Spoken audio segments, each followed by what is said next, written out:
Bandung seolah menjadi destinasi favorit bagi masyarakat sekitar Jabodetabek untuk sekedar healing sesaat atau bahkan mengisi liburan. Di antara banyaknya camilan istimewa dari Bandung, ada satu yang bikin penasaran nih, pisang goreng.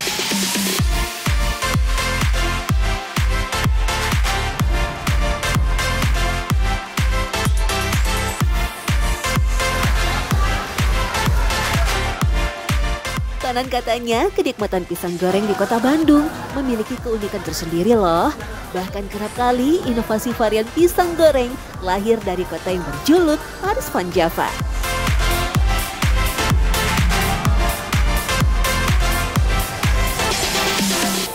Kalau saya sukanya jenis pisang tanduk, Kak. Pisang tanduk? Iya. Kenapa pisang tanduk teh? Karena kalau di mulut saya pisang tanduk itu agak manis ya, manis dan enak aja legit gitu. Apalagi kalau dikasih topping-topping yang varian baru, ada juga varian baru di sini. Lebih nikmat ya? Iya, lebih enak, lebih manis lagi. Oke, terima kasih Teteh. Kalau saya sih sukanya tanduk, kalau nggak tanduk kepok. Tapi paling suka tanduk. Kenapa Teh paling suka kepok atau tanduk? Apa ya, beda, soalnya ada ciri khasnya sih rasanya. Apalagi kalau yang di sini kan dari Sukabumi asli ya. Jadi emang lebih nggak asem gitu, jadi lebih manis.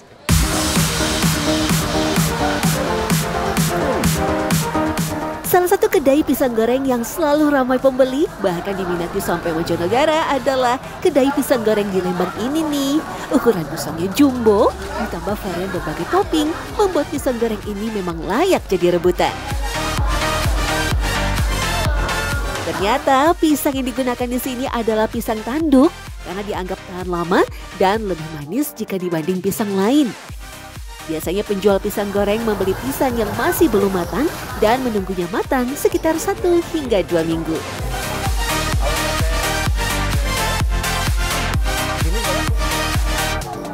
Teh, ini biasanya usia pisangnya berapa? Ini sih setelah ngambil misalkan dari pasar nih digoreng tuh pas kapan sih? Bisa sampai nunggu seminggu baru matang. Oh, ya. Jadi Teteh beli di pasarnya itu pas lagi belum matang berarti? Belum matang kayak gini. Karena tahannya lama kan, jadi 2 minggu atau seminggu lebih juga masih bisa dipakai. Oke, nunggu sampai matang dulu baru digoreng. Ya. Ada teknik khusus menggorengnya nggak sih Teh? Untuk supaya ini kan Teteh, tadi aku cobain pisangnya enak banget nih, manis, crispy, lembut. Ada teknik khususnya nggak sih Teh?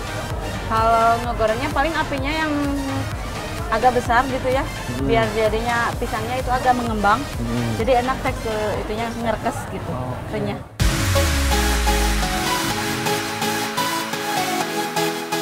Walau kini banyak sekali pisang goreng aneka varian topping untuk menambah cita rasa, rupanya masih banyak loh penjual pisang goreng original tanpa tambahan topping apapun.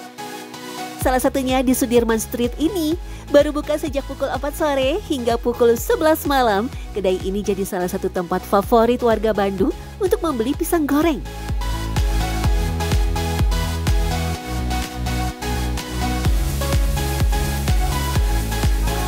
Teh, ini ada pisang apa aja Teh? Oh, ini ada pisang kepok sama pisang tanduk, Kak. Pisang kepok sama pisang tanduk. Iya, Oke.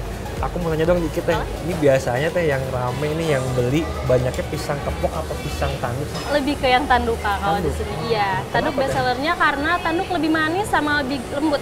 Lebih lembut? Iya. Teh, sehari bisa ngabisin berapa pisang sih Teh untuk digoreng nih?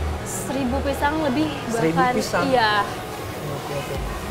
Gorengnya berapa lama sih Teh sampai bisa menciptakan pisang goreng yang enak tuh? 2 menitan juga udah jadi. Kita satu banget di sini, aman. Wah, ternyata rata-rata penjual pisang goreng di Bandung menggunakan jenis pisang tanduk dan juga pisang kepok tuh. Kang, saya mau tanya Kang, ini biasanya para penjual pisang goreng ini beli pisangnya itu pisang jenis apa Kang? Kalau kebanyakan pisang tanduk Sukabumi sini. Emang ada berapa banyak pisang tanduk dari daerah mana aja Kang? Kalau dari kebanyakan dari Sukabumi warnanya oranye. Kalau dari Jawa ada yang oranye, ada yang putih. Dari Lampung sama. Itu gimana tekstur pisangnya, yang tua gimana yang muda. Tapi rata-rata orang belinya pisang tanduk dari Sukabumi ya. Rata-rata itu. Emang kenapa Kang? Apa rasanya beda gitu kan, kekuatannya lama gitu.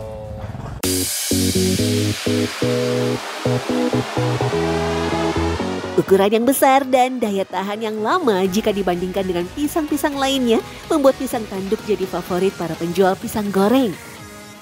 1 kilo pisang tanduk sekitar 4 atau 5 buah dihargai sekitar Rp10.000. Karena ukurannya yang besar, satu pisang tanduk bisa dibagi jadi beberapa porsi pisang goreng. Hingga para penjual pisang goreng bisa mendapat keuntungan dari situ. Kalaupun sudah matang, pisang tanduk dari Sukabumi bisa bertahan hampir sekitar 2 minggu. Berbeda dengan pisang tanduk dari Lampung dan daerah sekitar Jawa yang kematangannya hanya bertahan 10 hari saja. Jawa Barat memang terkenal dengan pisang Raja Uli dan pisang tanduk. Total produksinya menduduki nomor 3 terbanyak di Indonesia, hampir mencapai 1,3 juta ton setelah Jawa Timur dan Lampung pada tahun 2023 lalu. Sementara Sukabumi memproduksi pisang sebanyak 3 juta kuintal lebih. Wajar saja jika banyak pedagang pisang goreng di Bandung menggunakan pisang tanduk Sukabumi sebagai bahan baku. Kondisi pisang yang belum matang saat sampai di Bandung membuat para pedagang pisang akan memeram dan mengkarbitnya terlebih dulu seharian. Karena kebanyakan penjual pisang goreng membeli pisang dalam kondisi sudah matang. Ini proses karbitnya nih Kang nih. Ya. Nah ini di karbit tuh maksudnya diapain sih Kang ini? Nah ini pisah ini. Oh. Nah ini pisah, ini karbitnya. Oh karbitnya. Nah ini. Terus? Cuma taruh di bawah aja. Ya ditumpuk pisangnya. Nah. Kayak tumpukan pisang. Nah, nanti pakai bungkus, pakai plastik gitu. Tutupin. Tutupin supaya nggak keluar istilahnya hawa gitu kan, udara masuk udara. Biar ngekep udaranya di dalam. Jadi nggak keluar udara gitu kan. Kalau dibungkus itu dengan nggak keluar udara gitu. Selama 24 jam gitu. Satu harian. Satu hari.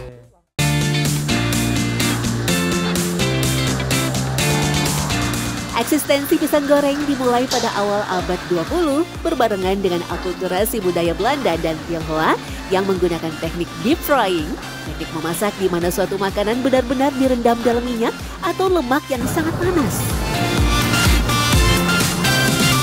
Jejak-jejak dari pisang goreng itu kan bisa dilihat dari Sabang sampai Merauke ya. Kayak misalnya di Ternate gitu ya, pisang goreng itu makanan wajib kalau di pinggir pantai gitu ya. Kalau di orang Sunda ya memang muncul di kawasan-kawasan di Cilaki nih. Ini kawasan Cilaki itu adalah kawasan yang memang tempat orang makan gorengan dan minuman panas ya. Makanan itu ada karena upaya untuk menghangatkan tubuh.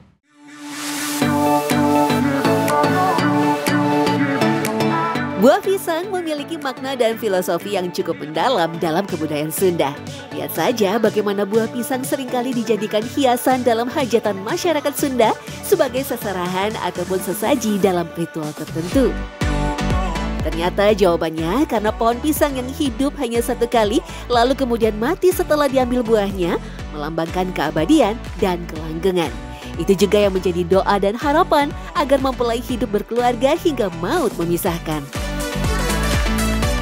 Tak hanya itu, mitos soal pisang di tanah Sunda pun cukup tersebar luas di kalangan masyarakat, terutama terkait mitos sakralnya pisang emas. Misalnya kalau orang yang pakai susu, orang yang kuat, kebal, dan segala macam, itu sangat pantang sekali atau dilarang sekali itu memakan pisang emas.